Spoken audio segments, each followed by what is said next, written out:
দর্শক আপনাদের সবাইকে স্বাগত বাংলাদেশ লাইভে। আজকে বাংলাদেশ লাইভে আপনাদের সঙ্গে আছে আমি যোজনা আফরিন।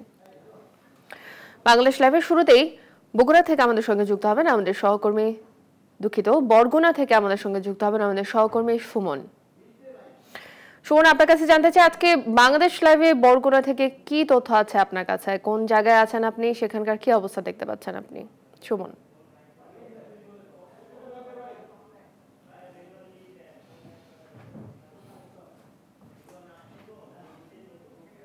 দেবে না।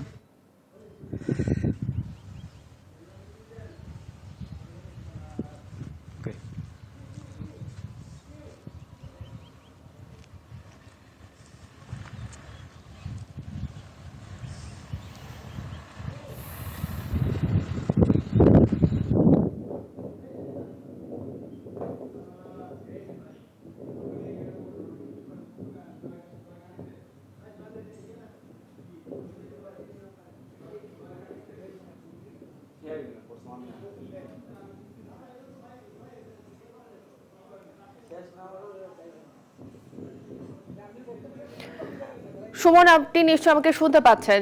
আপনার কাছে যেটি জানতে চাচ্ছিলাম যে বরগুনা থেকে আজকে বাংলাদেশ লাইভের জন্য আপনার কাছে কি তথ্য রয়েছে সুমন?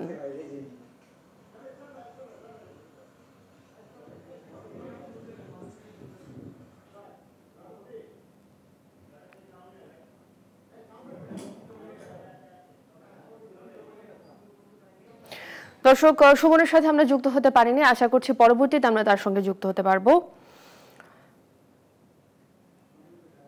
এদিকে রাজনৈতিক সংঘাতের ভয়ে দীর্ঘদিন ধরে বন্ধ রয়েছে চট্টগ্রাম কলেজের ছাত্রাবাস। 3 বছরেরও বেশি সময় ধরে বন্ধ থাকায় চরম আবাসন সংকটে পড়েছেন এই কলেজের শিক্ষার্থীরা। এবার এই বিষয়ে বিস্তারিত জানাতে চট্টগ্রাম কলেজ থেকে যুক্ত হচ্ছেন সহকর্মী নয়ন বড়ুয়া। জয়, চট্টগ্রাম কলেজের ছাত্রাবাস কতদিন ধরে আসলে বন্ধ, আর এই ছাত্রাবাস বন্ধ থাকার পেছনে কি বলছেন আসলে প্রশাসন?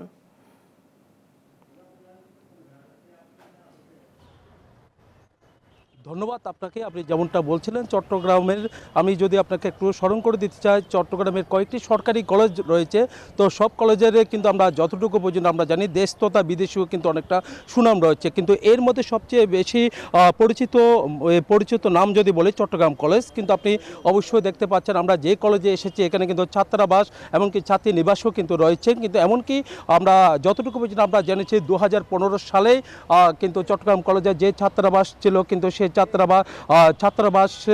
ছাত্রাবাসের পাশে কিন্তু আমরা যদি বলি শহীদ মিনার রয়েছে, যে শহীদ মিনারটা আপনাকে আমরা দেখাতে চাচ্ছি, যে শহীদ মিনার এই জায়গায় কিন্তু ছাত্র শিবির এমনকি ছাত্র লীগের মধ্যে সংঘর্ষের ঘটনা ঘটে শহীদ মিনারে ফুল দেওয়াকে কেন্দ্র করে। তো সেই থেকে আমরা জেনেছি কিন্তু আসলে ছাত্রাবাসগুলো কিন্তু বন্ধ রয়েছে। কিন্তু আসলে একই কথা যদি আমরা বলি কমার্স কলেজের কথা বলি, কমার্স কলেজে প্রায় 27 বছর ধরে ছাত্রাবাস বন্ধ রয়েছে। একইভাবে আপনি অবশ্যই জানেন যে কিন্তু আমাদের চট্টগ্রামের মহসিন কলেজ যেটা রয়েছে, মহসিন কলেজের ছাত্রাবাস বন্ধ রয়েছে। সব মিলিয়ে যদি আপনি অবশ্যই যেমনটা বলছেন, আমরাও আপনাকে জানাতে চাই যে সরকারি কলেজগুলি রয়েছে সব কলেজেরই ছাত্রাবাস এমনকি ছাত্রী নিবাস বন্ধ থাকার কারণে এখানে যারা ছাত্র এমনকি ছাত্রী যারা বিভিন্ন জায়গা থেকে আসেন তারা কিন্তু খুব একটা সমস্যার সম্মুখীনের কথা আমাদেরকে জানিয়েছেন। আমরা কথা বলতে চাই, আমার পাশে রয়েছেন চট্টগ্রাম কলেজের অধ্যক্ষ রয়েছেন আবুল হাসান। আমরা আপনাকে ধন্যবাদ জানিয়ে জানতে চাই আপনার থেকে, কিন্তু এই যে ছাত্রাবাসগুলো কেন বন্ধ রয়েছে বলে মনে করছেন? ধন্যবাদ নিউজ 24-কে। আসলে আমাদের ছাত্রবাস এবং ছাত্রীনিবাস আছে, প্রায় 4টি ছাত্রনিবাস এবং 2টি ছাত্রীনিবাস আছে। এটা 2015 সাল থেকে বিভিন্ন কারণে বন্ধ, কিন্তু এই প্রয়োজনে বর্তমানে শিক্ষার মান উন্নয়ন যদি আমরা করতে চাই তাহলে আমাদের প্রয়োজন এই খুব শীঘ্রই এই ছাত্রছাত্রী নিবাসগুলো খুলে দেওয়া। এগুলি খুললে সুবিধা যেটা হবে, আমাদের কমপক্ষে 1000 ছাত্রছাত্রী এখানে অবস্থান করতে পারবে প্রথমত। দ্বিতীয়ত অনেক দূরের ছেলেমেয়েরা এখানে পড়ে, তো তারা অন্তত দরিদ্র এবং মেধাবী যারা তাদের জন্য স্বল্প খরচে এই ছাত্রনিবাস এবং ছাত্রীনিবাসে থাকার সুযোগ সৃষ্টি হলে অবশ্যই এই দেশের উন্নতি হবে এবং স্কিল ম্যান পাওয়ার গড়ে উঠবে। এবং এইটাই আমি মনে করি যে বর্তমান যুগের চাহিদা অনুসারে আমাদের খুব শীঘ্রই এটার খুলে দেওয়ার ব্যবস্থা করা উচিত। তাহলে জটিলতাটা কোন জায়গায় বলে মনে করছেন? না, এখন কিন্তু জটিলতা নেই, কোনো এক সময় হয়তো ছিল, কিন্তু এখন আমি দেশের পরিস্থিতি সুন্দর এবং উন্নয়নের দিকে দেশ যাচ্ছে এবং মাননীয় প্রধানমন্ত্রীর এই উদ্দেশ্য হচ্ছে এই দেশকে উন্নতির দিকে নিয়ে যাওয়া, শিক্ষার মান উন্নয়ন করা। এই প্রধানমন্ত্রীর এই উদ্দেশ্যকে যদি আমরা বাস্তবায়ন করতে চাই, আমাদের অবশ্যই এই এখন খুলে দেওয়া যাবে, এখন কোনো বৈরী পরিস্থিতি নেই। তাহলে দেওয়া হচ্ছে না কেন? দিয়ে আমরা শুধু অপেক্ষায় আছি, আমাদের মন্ত্রণালয়ের নির্দেশনা পেলে আমরা খুলে ফেলবো। ধন্যবাদ আপনাকে। আমরা এখানে যারা ছাত্ররা রয়েছেন আমরা একটু কথা বলতে চাই। আপনারাও কি চান চট্টগ্রাম কলেজের যে ছাত্রাবাস রয়েছে সেই ছাত্রাবাস খুলে দেওয়া হোক? হ্যাঁ, ছাত্রাবাস অবশ্যই খুলে দেওয়ার পক্ষে, কারণ আমি একজন সাধারণ শিক্ষার্থী। আমরা যে ভোগান্তির শিকার হই সেটা হলো আমাদের ব্যাচেলর যে ঘর নেওয়ার ব্যাপারে যে প্রতিবন্ধকতাগুলো রয়েছে। যেহেতু এই ক্যাম্পাসটা 26,000 স্টুডেন্টের একটি ক্যাম্পাস, অনেক শিক্ষার্থী এখানে পড়াশোনা করতে আসে, বিভিন্ন দূর দূরান্ত থেকে তারা পড়াশোনা করতে আসে, তাদের আবাসস্থলের একটা বিরাট সমস্যা হয়। যদিও এই ক্যাম্পাসের মধ্যে 4টি ছাত্রনিবাস এবং 2টি ছাত্রীনিবাস রয়েছে, কিন্তু কি থাকা সত্ত্বেও আমরা যে সরকারি যে সুযোগ সুবিধা, সরকারি কলেজে পড়ার সুবাদে যে সুবিধাটুকু পাওয়ার কথা ছিল, তার মধ্যে অন্যতম সুবিধা হচ্ছে ছাত্রাবাস সুবিধা। সেই অন্যতম সুবিধাটুকু আমরা পাচ্ছি না। অতি সত্বর আমরা দেখব মিডিয়া ভাইদের মাধ্যমে বলতে চাই। আপনাকে আমরা এতক্ষণ ধরে কথা বলেছি, এখানে যারা শিক্ষার্থী রয়েছেন এমনকি কলেজের অধ্যক্ষ যিনি ছিলেন কিন্তু তার সাথে আমরা কথা বলেছি, তারা বলছিলেন আসলে ছাত্রাবাস এমনকি ছাত্রী নিবাস যেগুলো রয়েছে সব ছাত্রাবাস এবং ছাত্রী নিবাস তারা চালু করার জন্য কিন্তু তারা জোর দাবি আমাদেরকে জানিয়েছেন। এখানে যারা শিক্ষার্থী রয়েছেন এমনকি অধ্যক্ষ যিনি আছেন তিনি আমাদেরকে জানিয়েছেন, তিনিও বলছিলেন আসলে চেষ্টা চালিয়ে যাচ্ছেন আসলে ছাত্রাবাসগুলো যেন চালু করার। তো এই ছিল আমার এখানকার সর্বশেষ। নয়ন বড়ুয়া জয়, ধন্যবাদ আপনাকে। দর্শক, চট্টগ্রাম থেকে যুক্ত হয়েছেন আমাদের সহকর্মী নয়ন বড়ুয়া জয়। অবৈধ দখলদারি থামায় ধ্বংসের পথে সাভারের বংশী নদী।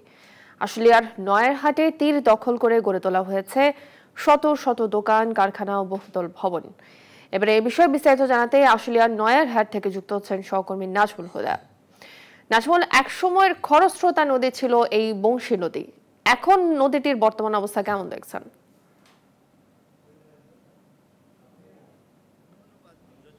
এই মুহূর্তে রয়েছি আশুলিয়া এলাকায়, নয়ারহাট এই যে ব্রিজটি, এই ব্রিজের ঠিক নিচে আপনারা দেখছেন যে নয়ারহাটের যে বংশী নদীটি রয়েছে, সেই বংশী নদী অনেক পুরানো, প্রায় 200 বছর আগের এই নদীটি।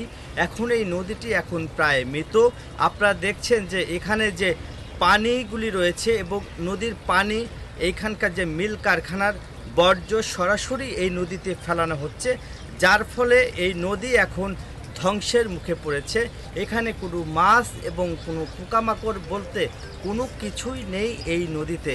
আপনারা দেখছেন যে এই যে পানিটা আপনাদের দেখাচ্ছি, যে এই পানির কালারটা আপনি দেখছেন যে একদম যে অবস্থায় রয়েছে, এই পানিটা এখন কোনো অক্সিজেন নাই, যার ফলে অক্সিজেন না থাকার কারণে আপনারা এই নদীর আসলে এখন মৃতপ্রায়। এখানে প্রায় 70 বছরের একজন বৃদ্ধর সঙ্গে আমরা একটু কথা বলবো। চাচা, আপনি তো এইখানে ঠিক নদী নৌকা বাতে, এখন নৌকা বান মাছ পান কিনা? এখন না, মাছ নাই, কিছু নেই, ক্যাকড়া পর্যন্ত নেই এই নদীতে, অন ক্যাকড়াও নাই। আর পানি লাগলে খালতে, অন পানি বর্তমানে লাগলে খালতে, আগে পানি আসছিল ডাবে পানির মতো পরিষ্কার।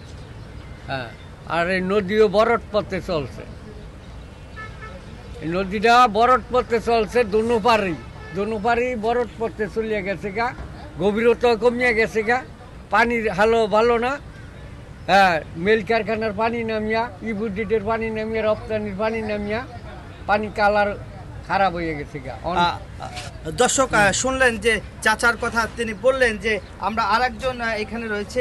আপনি তো দীর্ঘদিন ধরে এখানে থাকেন, এই যে দেখেন বহু দোকানপাট হয়েছে, দখল হয়ে গেছে নদী, কেন হলো দখল? আমরা কেমন নেতারা ব্যবহার করি, নেতারা ব্যবহার করি। তো এই যে পানির অবস্থা কেন? পানির অবস্থা এগুলা এই যে সরাসরি ছাড়তে আছে, এগুলো তো রিফারিং করে ছাড়ার কথা, কিন্তু রিফারিং করে ছাড়ে না, সরাসরি ছাড়ে। নেতারা ঠেহা পোষা খায়, ছেড়ে দেয়, মানে আমরা কি করবো, আমাকে তো কিছু করার নেই। আপনি শুনলেন যে এইখানে যারা অভিযোগ, নেতাদের বিরুদ্ধে অভিযোগ, যারা এখানে যারা নেতারা থাকে তারা এই সব দখল করে দোকানপাট গড়ে উঠেছে। আপনার সাথে একটু কথা বলি, এই যে নদীর অবস্থা এখন কি অবস্থায় রয়েছে?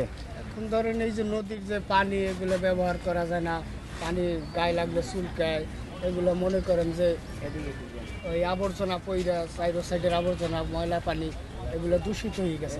পানি ব্যবহার করার কোনো কায়দা নাই। এগুলো যদি নদী ঠিক না করে বা কলকারখানার পানি যদি না ফেলায় তাহলে মনে ভালো হবে। আপনি যেটা শুনলেন যে এখানে এইখানে সাধারণ মানুষের যে অভিযোগ যে এই পাশের যে নদী আসলে দখল হয়ে গেছে, নদী দখলের কারণে আজ নদীর পার ছোট হয়ে গেছে এবং অবৈধ নদীর কারণে আপনি দেখছেন যে আপনি একটু বালি মহলটা দেখায়, এখানে বালি মহলও দখল হয়ে আছে। বালি মহলগুলি এখন আপনারা দেখছেন যে এখানে কাজ হচ্ছে, পুরা নদীটাই এখন। নাজমুল হুদা, ধন্যবাদ আপনাকে। দর্শক, এক সময়ের খরস্রোতা বংশী নদীর বর্তমান অবস্থা সম্পর্কে আমাদেরকে জানাচ্ছিলেন সাভার থেকে আমাদের সহকর্মী নাজমুল হুদা। বরগুনার পায়রা নদীতে একটি কুমির ধরা পড়ায় আতঙ্ক ছড়িয়ে পড়েছে এলাকার মানুষের মধ্যে। যদিও বন বিভাগের কর্মকর্তারা বলছেন এই নদীতে কুমির থাকার কোনো কারণ নেই, তবুও কেন এখানে কুমির পাওয়া গেল এ নিয়ে বিস্তারিত জানাতে এবারে বরগুনা থেকে যুক্ত হচ্ছেন সহকর্মী সুমন শিকদার। সুমন, পয়রা নদীতে কুমির পাওয়ার কারণ কি বলছেন বন বিভাগের কর্মকর্তারা?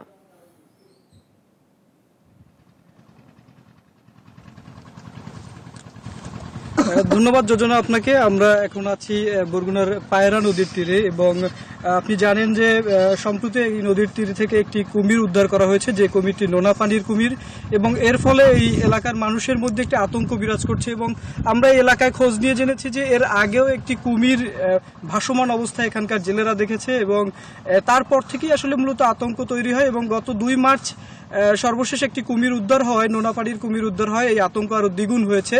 তো আমরা এই বিষয়ে এখানকার স্থানীয় এলাকাবাসীর সাথে কথা বলতে চাই, আসলে তারা কি আতঙ্কের মধ্যে আছে এখন আমরা একটু জানতে চাই। ভাই, আমরা আতঙ্কের ভিতরে আছি, এখন এই নদীর তীরে আসতে পারতে আসি না, যেন এই আতঙ্কের ভিতরে আমরা এখন ভয়াবহ অনেক দূরত্ব জায়গায় থাকি।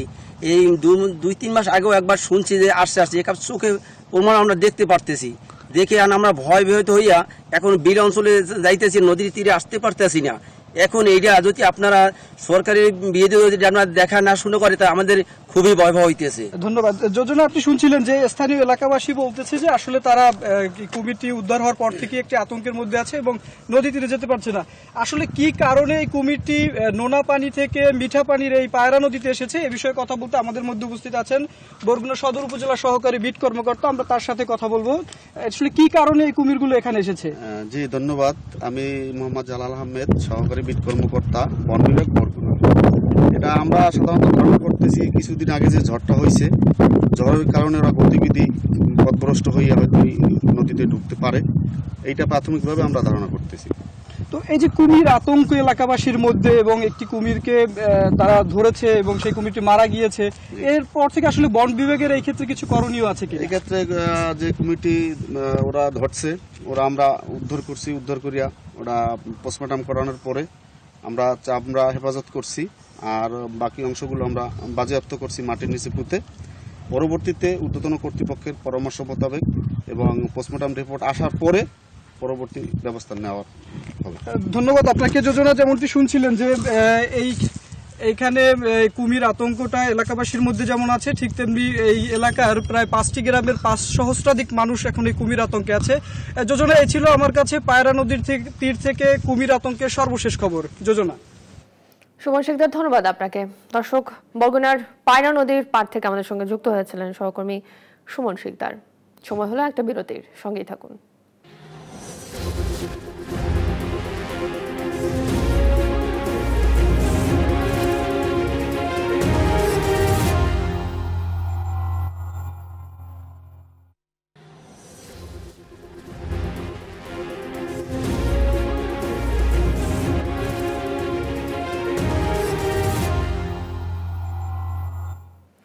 বিরতির পর আবারও স্বাগত বাংলাদেশ লাইভে। জমে উঠেছে কুড়িগ্রামের ফুলবাড়ী উপজেলা নির্বাচন। এবারে এই বিষয়ে বিস্তারিত জানাতে ফুলবাড়ী থেকে যুক্ত হচ্ছেন সহকর্মী রেজাউল করিম মানিক। মানিক, ফুলবাড়ী নির্বাচন কতটা জমে উঠেছে, কি বলছেন প্রার্থীরা?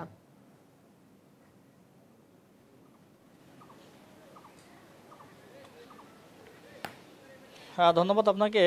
আসলে আমি আজকে অবস্থান করছি কুড়িগ্রামের ফুলবাড়ি উপজেলাতে। এই আপনার প্রথম ধাপের যে 87টি উপজেলা পরিষদের নির্বাচন হবে, তার মধ্যে কুড়িগ্রামের 9টি উপজেলাও রয়েছে। আজকে আমি অবস্থান করছি কুড়িগ্রামের ফুলবাড়িতে। এই কুড়িগ্রামের ফুলবাড়িতে চেয়ারম্যান পদে 2 জন এবং মহিলা ভাইস চেয়ারম্যান পদে 3 জন এবং পুরুষ ভাইস চেয়ারম্যান পদে 4 জন প্রার্থী প্রতিদ্বন্দ্বিতা করছেন। ইতিমধ্যে জমে উঠেছে নির্বাচনী প্রচার প্রচারণা, প্রার্থীরা দাঁড়িয়ে দাঁড়িয়ে যাচ্ছেন এবং ভোটাররাও বলছেন যারা যোগ্য এবং যারা উন্নয়নের ধারা অব্যাহত রাখতে পারবেন তাদেরকেই ভোট দেবেন। একটি বিষয় বলে রাখি যে কুড়িগ্রাম একটি সীমান্তবর্তী এলাকা। এখানে এই ভারতের এখান থেকে একটু দূরে গেলেই ভারতের কাঁটাতারের বেড়া নিমজ্জিত এই ফুলবাড়ি উপজেলাটি। আজকে এই ফুলবাড়ি উপজেলাতে আওয়ামী লীগ মনোনীত প্রার্থী এবং উপজেলা আওয়ামী লীগের সভাপতি আতাউর রহমান শেখ, যিনি ওনার কাছ থেকে জানতে চাইব যে উনি নির্বাচনে কেমন সাড়া পাচ্ছেন এবং নির্বাচিত হলে উনি কি করতে চান। জনাব আতাউর রহমান শেখ, আপনাকে নিউজ 24-এর স্বাগত। আপনার কাছে জানতে চাইছি যে আপনি যেহেতু আপনি একজন বর্ষিয়ান আওয়ামী লীগ নেতা এবং দীর্ঘদিন থেকে এই ফুলবাড়িতে আওয়ামী লীগের রাজনীতি করে আসছেন এবং উপজেলা আওয়ামী লীগের সভাপতি আপনি, তো আপনি নির্বাচিত হলে আপনি জনগণের জন্য কি করতে চান এবং জনগণের কি সাড়া পাচ্ছেন, কেমন সাড়া পাচ্ছেন আপনি?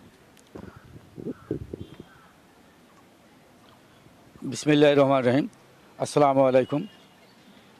আমি আমাদের সফল প্রধানমন্ত্রী দেশরত্ন শেখ হাসিনার মনোনীত প্রার্থী, আমাদের নেত্রী সফল প্রধানমন্ত্রী দেশরত্ন শেখ হাসিনা আমাকে নৌকা মার্কা দিয়ে মনোনয়ন দিয়েছেন। আমি জনগণের ভোটে নির্বাচিত হলে আমি আমাদের প্রধানমন্ত্রীর উন্নয়নের ধারা অব্যাহত রাখব।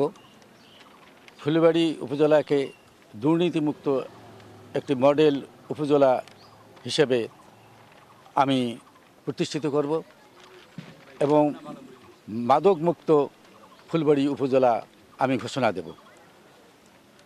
দেশের প্রধানমন্ত্রীর উন্নয়নের সঙ্গে এই উন্নয়নকে অব্যাহত রেখে তৎসঙ্গে আমার ফুলবাড়ি উপজেলার রাস্তা, পথ, ঘাট, স্কুল, কলেজ, মসজিদ, মন্দির সহ বেকারত্ব দূর করার জন্য আমি চেষ্টা করব। জনগণের কল্যাণে কাজ করব।